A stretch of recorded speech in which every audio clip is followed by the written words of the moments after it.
Pamilyar ba kayo sa spirulina? Ang spirulina o blue-green alga ay naglalaman ng bitamina, mineral, antioxidant at protein na mas kilala o tinatawag na superfood. Ang spirulina ng Week 7 ay mayroon ding barley, paragis, kale at green extract.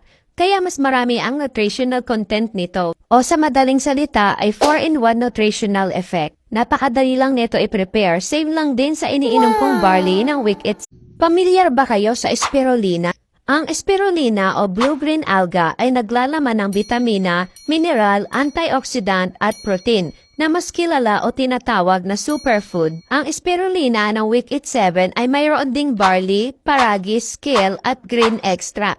Kaya mas marami ang nutritional content nito. O sa madaling salita ay 4-in-1 nutritional effect. Napakadali lang nito i-prepare, save lang din sa iniinom kong barley ng Week 7. Meron na rin itong 7 sachets sa isang pack kaya no hassle na sa pagtimpla. Ilalagay ko na yung link sa ibabaw ng pangalan ko kung gusto mo rin itong subukan.